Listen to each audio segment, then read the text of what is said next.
Subscribe कीजिए पाठ्यक्रम channel को और बेल आइकन दबाएं हमारी वीडियोस पहले देखने के लिए। हेलो गाइस, बेटा ये लाइट चैप्टर का पार्ट 4 है।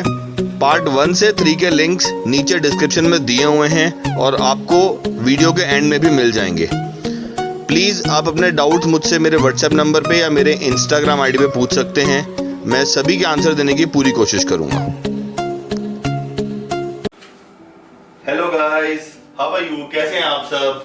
अच्छे ही होंगे, जरूर अच्छे होंगे। अब बेटा देखिए आप लोग, आज जो हम करने वाले हैं वो है स्फेरिकल मिरर्स। पार्ट 4 है वीडियो का, chapter light reflection and refraction, और आज का टॉपिक क्या है? Spherical mirrors. So welcome to your class and start with the topic of spherical mirrors. चलिए हम स्फेरिकल मिरर्स की बात करते हैं। पहली बात तो बेटा स्फेरिकल मिरर्स होता क्या है? हमें स्फेयर तो पता ना बेटा, स्फेयर क्या होता है? स्फेयर होता है एक बॉल। हमारे पास एक स्फेयर, एक बॉल आ गया, तो मैंने एक स्फेयर ड्रॉ कर दिया। यहां पर इस स्फेयर को मैंने क्या किया? स्लाइस कर दिया। इतना पार्ट मैंने स्लाइस कर दिया, तो मुझे कुछ इस तरीके से एक पार्ट मिल जाएगा। This is called slice of sphere. जो इसका अंदर वाला पार्ट है वो कहलाता है कॉनकेव, और जो बाहर वाला हिस्सा है वो कहलाता है कॉन्वेक्स। ओके, अगर मैं इस कॉन्वेक्स हिस्से पे पेंट कर देता हूं, हमने कॉन्वेक्स वाले पार्ट पे पेंट कर दिया या सिल्वर पॉलिश लगा दी, तो रिफ्लेक्शन कहां से होगी? रिफ्लेक्शन होगी कॉनकेव सरफेस से। कॉनकेव जो बन गया वो बन गया रिफ्लेक्टिंग सरफेस। ठीक है, रिफ्लेक्टिंग सरफेस। तो ऐसा मिरर कहलाता है बेटा कॉनकेव मिरर। ऐसे मिरर को हम कॉनकेव मिरर कहते हैं। और अगर मेरे पास मिरर आ रहा है हमारे पास इस तरीके से, और अगर मैंने कॉनकेव साइड पे पेंट कर दिया, कॉनकेव साइड पे पॉलिश प्लस पेंट, पॉलिश और पेंट कर दिया, तो रिफ्लेक्शन कहां होगी? कॉन्वेक्स साइड से। कॉन्वेक्स में होगी आपका रिफ्लेक्टिंग सरफेस। ये क्या बन जाता है? रिफ्लेक्टिंग सरफेस बन जाता है, यानी कि लाइट की रिफ्लेक्शन इस पॉइंट से होगी। तो ये कहलाता है आपका कॉन्वेक्स मिरर। हमने शुरुआत किससे की थी? हमने शुरुआत की थी एक हॉलो ग्लास स्फीयर से। उसके स्लाइस को हमने यूज किया और concave mirror and convex mirror बना दिया। तो यानी कि हॉलो ग्लास स्फीयर से मेरे पास दोनों मिरर्स बन गए। ठीक है, अब इनके कुछ टर्म्स होते हैं। देखो हॉलो ग्लास है, उसका सेंटर होगा, ठीक है ना, उसका आपका रेडियस भी होगा, तो उनके बारे में एक बार स्टडी करते हैं। देखिए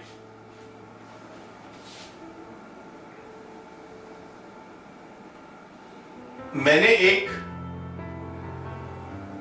सबसे पहले तो एक सर्कल बना रहा हूं मैं। ये एक्चुअली आपका स्फीयर है। This represent your sphere. ये आपका स्फीयर रिप्रेजेंट करता, और मैंने एक इधर भी बना दिया। ठीक है जी,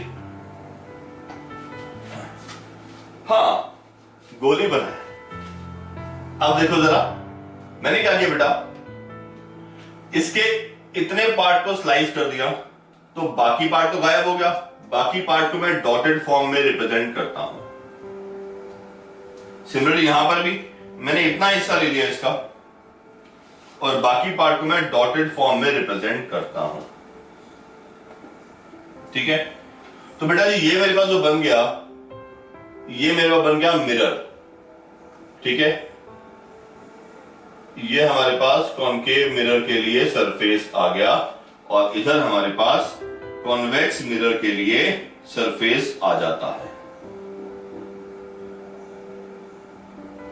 ठीक है, मैंने इसको पीछे से पेंट कर दिया, तो ये बन गया कॉनकेव मिरर।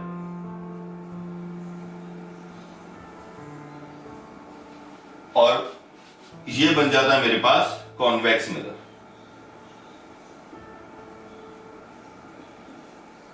इसको हमने यहां से पेंट कर दिया। बेटा जो ये रिफ्लेक्टिंग सरफेस है, ये पूरा का पूरा सरफेस, ये सरफेस रिफ्लेक्टिंग सरफेस है, इसका जो सेंटर पार्ट है उसे हम कहते हैं पोल। इधर हमने मार्क कर दिया पोल P, ठीक है। यहां पर हम रब कर देते हैं इसको, ताकि यहां पर हमें जगह मिल सके बाकी सब लिखने के लिए। तो जो P मेरे पास बन गया, P को हम कहते हैं pole. It is centre of reflecting surface.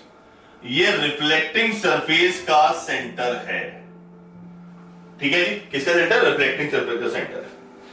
ये हॉलो स्फीयर है बेटा, स्फीयर है। देखो मिरर जो है, ये मिरर जो है एक स्फीयर का पार्ट है, ये मिरर भी एक स्फीयर का पार्ट है, तो स्फीयर का एक सेंटर भी होता है। ये मैंने सेंटर मार्क कर दिया, इधर भी मैंने ये सेंटर मार्क कर दिया। इसको हम कहते हैं सेंटर ऑफ कर्वेचर। अब सेंटर ऑफ कर्वेचर क्या चीज है? सेंटर ऑफ कर्वेचर जो है, it is the centre of hollow sphere of which mirror is the part। यानी कि मिरर जिस स्फीयर का पार्ट है उसका सेंटर, मिरर इन दोनों स्फीयर का पार्ट है, तो इनके सेंटर को हम कहेंगे सेंटर ऑफ कर्वेचर, ठीक है जी। इनसे जो एक लाइन पास करती है, स्ट्रेट लाइन,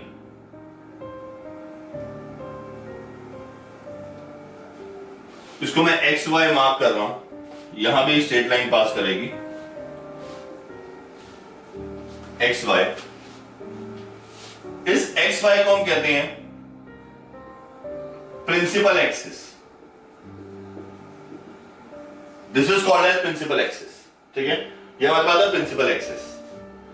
ये क्या है? इसे हम कहते हैं straight line passing through pole and centre of curvature. यानी इन दोनों पॉइंट से स्ट्रेट लाइन निकलती है, उसे हम प्रिंसिपल एक्सिस कहते हैं, ठीक है। प्रिंसिपल एक्सिस क्यों कहते हैं? क्योंकि ऑब्जेक्ट इसी पर रखा जाता है, इसलिए हम इसको प्रिंसिपल एक्सिस कहते हैं। बेटा अब हमारे पास आता है कैपिटल आर, जिसे हम कहते हैं radius of curvature.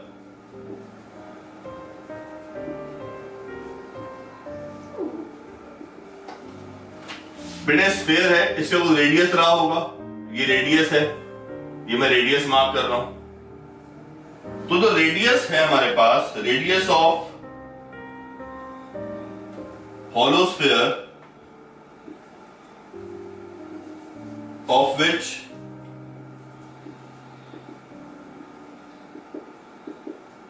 mirror is the part। Mirror जिस hollow sphere का पार्ट है उसे हम कहते हैं रेडियस ऑफ कर्वेचर, ठीक है। इस hollow sphere के रेडियस को हम कहते हैं रेडियस ऑफ कर्वेचर। क्लियर? ये मेरे पास रेडियस ऑफ कर्वेचर आ गया। और सिंपल लैंग्वेज में अगर आप, मैं चलो इसको हटा, अगर मैं इसको हटा भी देता हूं, चलिए मैंने इस चीज को हटा दिया यहां से, तो ये जो डिस्टेंस मेरे पास आ रहा है सेंटर ऑफ कर्वेचर से पोल तक का, इसे भी हम रेडियस ऑफ कर्वेचर ही कहेंगे। This is also called as radius of curvature.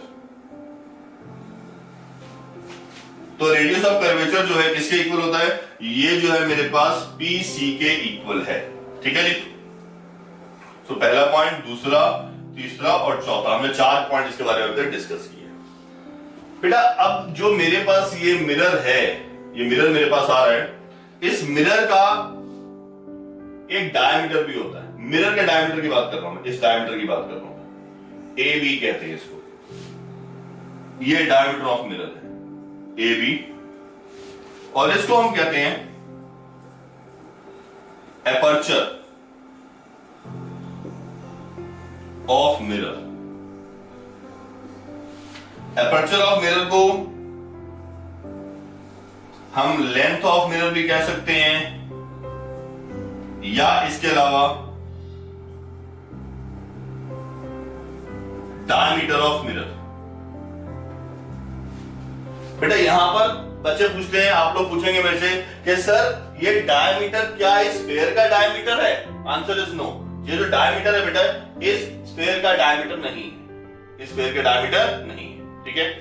अब होता क्या बेटा, जब मैं एक पार्ट जब मैं इस पूरे हॉलो स्फीयर को कट करता हूं तो मुझे एक छोटा सा गोल सरफेस मिलता है, ठीक है, गोल सरफेस मिलता है। मैं आपको एग्जांपल लेके दिखाता हूं इसका। ये देखिए, मान लीजिए मेरे पास एक ऑब्जेक्ट है, मेरे आसपास लगा हुआ था, ये देखो, ये गोल स्फीयर है, गोल सरफेस है, ठीक है। ये एक पूरे से बड़े स्फीयर का पार्ट था, बड़े स्फीयर का पार्ट था। क्या इसका डायमीटर इस स्फीयर के डायमीटर के इक्वल है? नहीं, ठीक है। क्या इसका रेडियस इस बड़े वाले स्फीयर का, हॉलो स्फीयर जो आपको दिख नहीं रहा लेकिन आपको इमेजिन करना है, क्या इसका पार्ट है? नहीं है। तो यानी कि इसका जो डायमीटर है वो होता है एपर्चर, वो एपर्चर है। ये देखिए, ये मिरर है, ठीक है, मिरर का एपर्चर डायमीटर जो है उसका एपर्चर बन जाता है, ठीक है जी। सो मिरर का डायमीटर बन गया इसका एपर्चर, मेरे पास ये चीज आ जाती है। तो अब बेटा देखिए यहां पर आपके पास क्या चीजें आ गई, पोल आ गया, सेंटर ऑफ कर्वेचर आ गया, प्रिंसिपल एक्सिस आ गया, रेडियस ऑफ कर्वेचर आ गया और साथ में एपर्चर ऑफ मिरर आ गया। अब बेटा इसकी इंपॉर्टेंट टर्म है that is called as principal focus and focal length. Principal focus and focal length क्या होता है उसके बारे में स्टडी करते हैं। प्रिंसिपल फोकस एक बहुत ही इंपॉर्टेंट टर्म है, लेकिन उसके लिए हमें समझना पड़ेगा उसके डायग्राम को कि वो कैसे ऑब्टेन हुआ और उसका इंपॉर्टेंस क्या है, उसकी पोजीशन क्या है। ये सब चीजें समझने के लिए हम बात करते हैं प्रिंसिपल फोकस की। Principal focus and focal length, हम principal focus and focal length की बात कर रहे हैं। तो सबसे पहले ये ड्रॉ कर देते हैं कॉनकेव मिरर। बेटा कॉनकेव मिरर को ड्रॉ करने का तरीका भी देख लो, ठीक है, कैसे ड्रॉ किया जाता है।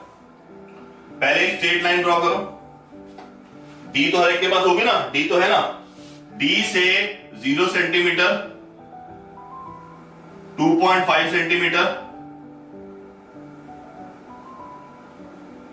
और 5 सेंटीमीटर पे, ठीक है, 3 पॉइंट्स मार्क कर लो, बस ऐसे पॉइंट्स मार्क कर लो। उसके बाद इसे तो बना दो सेंटर ऑफ कर्वेचर और यहां पर बन जाएगा डी की हेल्प से कॉनकेव मिरर, ये बन गया कॉनकेव मिरर। और इस पॉइंट को कहेंगे पोल, क्या कहेंगे इसको हम? पोल। सिमिलरली यहां भी ऐसे ही करना है आपको। यह आपका पोल हो गया, तो यहां पर आपका सेंटर ऑफ कर्वेचर आ गया, ठीक है। सेम तरीके से 0, 2.5 और 5। ये 2.1 हमने क्यों मार्क किया उसका भी बताते हैं आपको। बेटा जो लाइट रेज प्रिंसिपल एक्सिस के पैरेलल होती हैं, जो लाइट रेज प्रिंसिपल एक्सिस के पैरेलल होती हैं, वो लाइट रेज रिफ्लेक्शन के बाद एक पॉइंट पर मीट होती है बेटा, इस पॉइंट पर मीट होती है। रेज विच आर पैरेलल, जो रेज पैरेलल है, they meet at a point on principal axis, उस पॉइंट को हम कहते हैं प्रिंसिपल फोकस, उसको हम कहते हैं प्रिंसिपल फोकस, ठीक है। तो इसके हम एक बार डेफिनेशन लिखते हैं। The light rays parallel to principal axis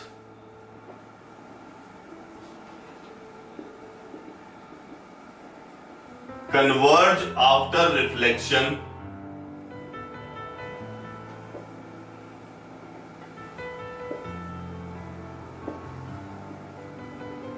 from concave mirror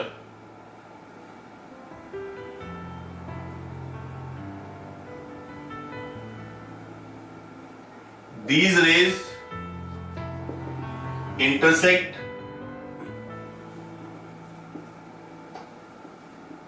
at a point on principal axis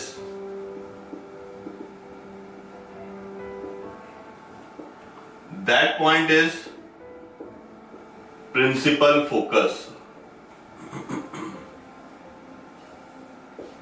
यानी इस पॉइंट को हम कहेंगे प्रिंसिपल फोकस। अब ये कन्वर्ज का मतलब क्या होता है आपके माइंड में तो आ रहा होगा, सर कन्वर्ज का मतलब तो बताया नहीं। बेटा कन्वर्ज का मतलब होता है जब रेज एक दूसरे के पास आते हैं, देखो रेज यहां पास आ रही है, तो इसे हम कहते हैं कन्वर्ज होना। क्या कहते हैं इसे हम? कन्वर्ज होना। सेम आपका यहां पर भी होगा, similar not same. Rays which are parallel to principal axis, अब ये रेज रिफ्लेक्शन के बाद डाइवर्ज होंगी मतलब फैल जाएंगी इस तरीके से। ये देखिए रेज फैल रही है बेटा, रेज जो है हमारे पास फैल रही हैं, आपके पास देख पा रहे हो रेज यहां पर डाइवर्ज हो रही है यानी कि फैल रही है, ठीक है। और हमें ऐसा लगेगा कि वो किसी एक पॉइंट से आ रही है behind the mirror, that point is called as principal focus of convex mirror. So the light rays parallel to principal axis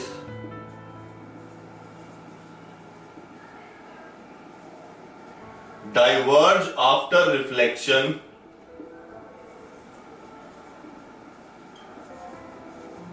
from convex mirror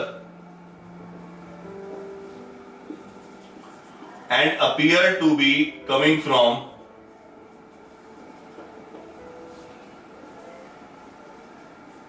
a point behind the mirror.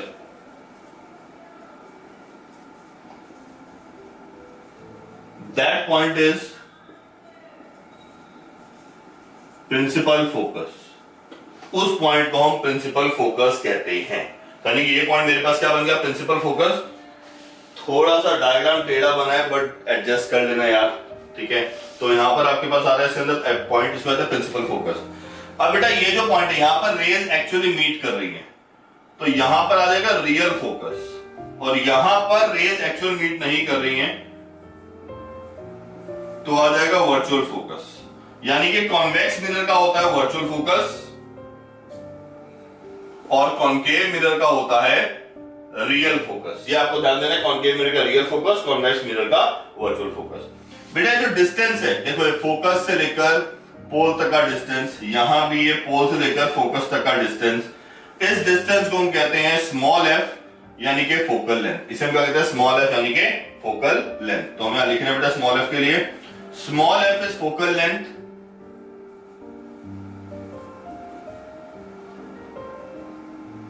ये है क्या, distance of pole from focus. Focus से pole तक का जो distance है उसे हम फोकल लेंथ कहते हैं, ये ध्यान रखिएगा बेटा। और ये जो डिस्टेंस था आपका सेंटर ऑफ कर्वेचर से पोल का, ये क्या था, रेडियस ऑफ कर्वेचर था, हमने पहले भी किया था। ये रेडियस ऑफ कर्वेचर है। रेडियस ऑफ कर्वेचर हमेशा फोकल लेंथ का डबल होता है, ये ध्यान रखिएगा, हमेशा डबल होता है। इसीलिए मैंने आपको स्टार्टिंग में बीच में एक पॉइंट बनवाया था। आप तो समझ गए ना, 0, 2.5 और 5 से मेरे पास प्रॉपर्ली मिरर बन जाता है। ये रेडियस ऑफ कर्वेचर आ गया, फोकल लेंथ आ गई। तो हमने क्या बेटा पार्ट 4 में हमने क्या सीखा, पार्ट 4 में हमने मिरर्स के बारे में सीखा और मिरर का स्ट्रक्चर देखा, और इसके अलावा जो है इसके हमने फोकल लेंथ और सेंटर ऑफ कर्वेचर के बारे में स्टडी किया, ठीक है। पार्ट 4 के बाद जो हम करेंगे बेटा नेक्स्ट वीडियो में हम लेके आएंगे आपके पास रे डायग्राम्स, उसके लिए rules of image formation spherical mirror से, स्फेरिकल मिरर से ही रूल्स ऑफ इमेज फॉर्मेशन के, इमेज फॉर्मेशन के रूल्स क्या क्या होते हैं हमारे पास, कौन कौन से रूल्स हमारे पास आ रहे हैं इसके अंदर, ठीक है। So that is for this video and bye bye, take care, like subscribe and share.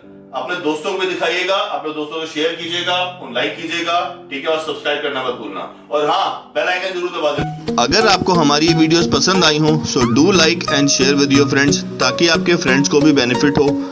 Subscribe the channel and press the bell icon.